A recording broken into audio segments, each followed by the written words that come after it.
Road zone T V എന്ന ഞങ്ങളുടെ channel subscribe ചെയ്യുക. നമസ്കാരം, ഏവർക്കും ജ്യോതിഷം എന്ന പ്രോഗ്രാമിലേക്ക് സ്വാഗതം. നിങ്ങൾ ആദ്യമായിട്ടാണ് ഈ ചാനൽ കാണുന്നതെങ്കിൽ ചാനൽ സബ്സ്ക്രൈബ് ചെയ്യുക, ലൈക്ക് ചെയ്യുക, ഷെയർ ചെയ്യുക. അതുപോലെ നിങ്ങളുടെ നാളും പേരും ഈ ചാനലിൽ കമൻറ്റ് ചെയ്യുക. ഞങ്ങൾ നിങ്ങൾക്ക് വേണ്ടി പ്രാർത്ഥിക്കുന്നതായിരിക്കും. ഇനി ഈ ആഴ്ചയിലെ ആഴ്ചകൾ നോക്കാം. അശ്വതി, ഭരണി, കാർത്തിക ആദ്യത്തെ കാൽഭാഗം മേടൻ രാശിക്കാരുടെ ആഴ്ചഫലമാണ് ഇന്ന് വിചിന്തനം ചെയ്യുന്നത്. ഡിസംബർ 17 മുതൽ 29 വരെയുള്ള ദിവസങ്ങളിലെ ആഴ്ചഫലം നോക്കാം. ആദ്യമായി അശ്വതി നാളുകാരുടെ ആഴ്ചഫലം നോക്കാം. ഈ നാളുകാർക്ക് ഈ ആഴ്ച വളരെ നല്ല സമയമാണ് കാണിക്കുന്നത്. ആരോഗ്യം വളരെ തൃപ്തികരമായിരിക്കും. പരീക്ഷകളിൽ വിജയിക്കാനായിട്ടുള്ള സാധ്യത വളരെയേറെയാണ്. വിദ്യാർത്ഥികൾക്ക് പരീക്ഷകളിൽ ഉന്നത വിജയം കരസ്ഥമാക്കാൻ സാധിക്കും. വിദേശ ജോലിക്ക് ശ്രമിക്കുന്നവർക്ക് ആ ജോലി ലഭ്യമാവുന്നതായിരിക്കും. കുടുംബസമേതം വിദേശത്ത് സ്ഥിരതാമസമാക്കുവാനുള്ള സാധ്യത കാണുന്നു.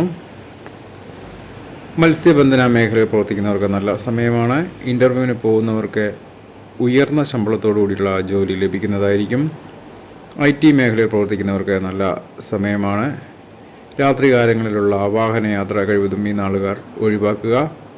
വാഹനങ്ങൾ ഉപയോഗിക്കുമ്പോൾ സുരക്ഷിതമായ രീതിയിൽ വാഹനങ്ങൾ ഉപയോഗിക്കുക.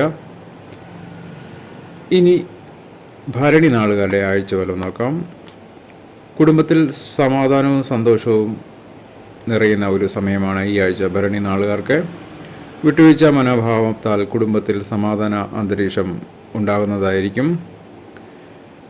ഔദ്യോഗിക മേഖലയിൽ പ്രവർത്തനങ്ങൾക്ക് ഉന്നതാധികാരികളുടെ പ്രശംസ ലഭിക്കുന്നതായിരിക്കും. വിദേശ യാത്ര ആവശ്യമായി വരുന്ന സന്ദർഭങ്ങൾ വരുന്നതായിരിക്കും. വിദ്യാർത്ഥികൾക്ക് വളരെ നല്ല സമയമാണ്. കൂട്ടു ബിസിനസ്സുകളിൽ ലാഭം ലഭിക്കാനായിട്ടുള്ള സാധ്യത കാണുന്നു. അപ്രതീക്ഷിതമായ ഭാഗ്യം ഈ നാളുകാർക്ക് ലഭ്യമാകുന്നതായിരിക്കും. അപ്രതീക്ഷിതമായി പണം ലഭ്യമാകാൻ സാധ്യത കാണുന്നു. കർഷകർക്ക് കാർഷിക മേഖലയിൽ പ്രവർത്തിക്കുന്നവർക്ക് നല്ല സമയമാണ്. ഇനി കാർത്തിക നാളുകാരുടെ ആഴ്ചഫലം നോക്കാം. ആരോഗ്യം വളരെ തൃപ്തികരമായിരിക്കും ഈ നാളുകാർക്ക്. കുടുംബത്തിൽ മംഗളകർമ്മങ്ങൾ നടക്കുവാനുള്ള സാധ്യത കാണുന്നു. മുടങ്ങിക്കിടന്ന വിവാഹാലോചനകൾ വീണ്ടും പുനരാരംഭിക്കുവാനുള്ള സാധ്യത കാണുന്നു. ഭവനത്തിൻ്റെ നിർമ്മാണ പ്രവർത്തനങ്ങൾ വീണ്ടും പുനരാരംഭിക്കാൻ സാധ്യത കാണുന്നു. അലങ്കാര വസ്തുക്കൾ വാങ്ങിക്കൂട്ടുവാനുള്ള സാധ്യതയുണ്ട്. അപ്രതീക്ഷിതമായ ഭാഗ്യം ലഭിക്കാനായിട്ടുള്ള സാധ്യത കാർത്തിക നാളുകാർക്കുണ്ട്. വിദ്യാർത്ഥികൾക്ക് ഉന്നത വിജയം കരസ്ഥമാക്കുവാനുള്ള സാധ്യത.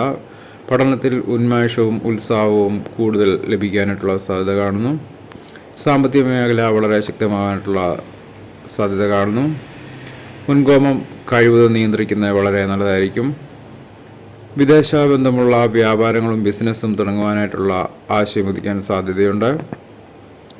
കാർഷിക മേഖലയിൽ പ്രവർത്തിക്കുന്നവർക്ക് നല്ല സമയമാണ്. ബിസിനസ് മേഖലയിൽ പ്രവർത്തിക്കുന്നവർക്ക് കൂടുതൽ വരുമാനവും ലാഭവും ലഭിക്കാനായിട്ടുള്ള സാധ്യത കാണുന്നു. ഇതോടെ ഈ ആഴ്ചയിലെ ആഴ്ചകൾ ഇവിടെ പൂർണ്ണമാകുന്നു. വീണ്ടും പുതിയ നാളുകളും അവയുടെ വിശേഷങ്ങളുമായി അടുത്ത ആഴ്ച കാണുന്നവരെ അവർക്കും നമസ്കാരം.